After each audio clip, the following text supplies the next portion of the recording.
ብዙ ክርስቲያኖች ሰላማቸው የሚታወቀው ሁለት መሰረታዊ ነገሮችን ስለሚቀላቅሉ ነው። ሪሌሽንሺፕ እና ፌሎሺፕ ወይም ዝምድናና ህብረት።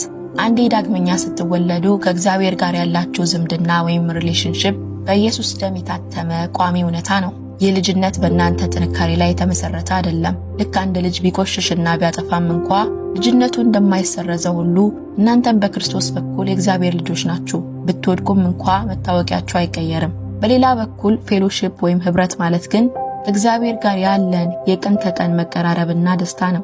ኃጢአት ዝምድናችሁን ወይም ልጅነታችሁን ባያጠፋውም ህብረታችሁን ግን ያውከዋል።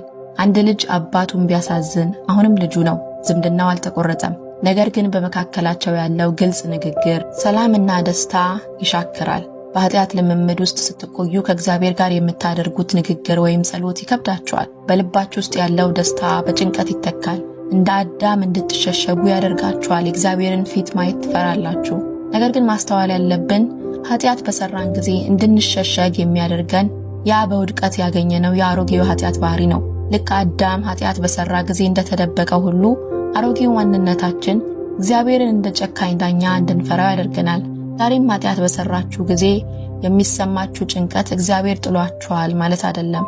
ይልቁንም በውስጣችሁ ያለው መንፈስ ቅዱስ ልጄ ሆይ ህብረትህ ተናግቷልና ወደ አባትህ እቅፍ ተመለስ ብሎ በፍቅሩ እየጠራችሁ መሆኑን የሚያሳይ ምልክት ነው። በመጨረሻም ወንድሞቼና እህቶቼ ምናልባት ዛሬ ደጋግሜ ሞክሬያለሁ፣ ግን ለምንድን ነው ያልተለወጥኩት ብላችሁ ተስፋ ቆርጣችሁ ይሆናል። ነገር ግን ጥናቶች እንደሚያሳዩት አንድ አሮጌ ልማድ ተወግዶ አዲስ አስተሳሰብ በአንጎላችን ውስጥ ስር እንዲሰድ በአማካኝ 66 ቀናት ያስፈልጉታል።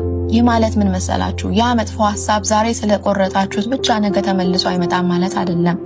ነገር ግን ለ66 ቀናት ያህል ሳታቋርጡና ተስፋ ሳትቆርጡ ያንን ሐሳብ ለክርስቶስ ምርኮኛ ካደረጋችሁት፣ ማለትም በቃሉ እውነት ወዲያውኑ ከቆረጣችሁት በአንጎላችሁ ውስጥ አዲስ የመንፈሳዊ አስተሳሰብ መስመር መገንባት ትጀምራላችሁ።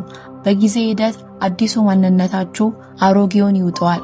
ያኔ ቅድስና የጭንቅ ትግል መሆኑ ቀርቶ ተፈጥሯችሁና ደስታችሁ ይሆናል። አንድ ትልቅ እውነት ግን አትዘንጉ። በዚህ ሂደት ውስጥ ብትደናቀፉ እንኳን እንደ አዳም በኃጢአታችሁ ተሸማቃችሁ ከእግዚአብሔር አትሸሹ። ይልቁንም አባቴ ሆይ ብላችሁ ወደ እርሱ ሩጡ። ምክንያቱም ከእግዚአብሔር ያላችሁ ዝምድና በእናንተ ውጤት ወይም ፐርፎርማንስ ላይ የተመሰረተ አይደለም። ይህ ጉዞ የእግዚአብሔር ልጆች ለመሆን የሚደረግ ጥረት ሳይሆን ቀድሞውኑ በክርስቶስ ያገኛችሁትን ማንነት በመንፈስ ቅዱስ አማካኝነት በተግባር የመለማመድ ሂደት ነው።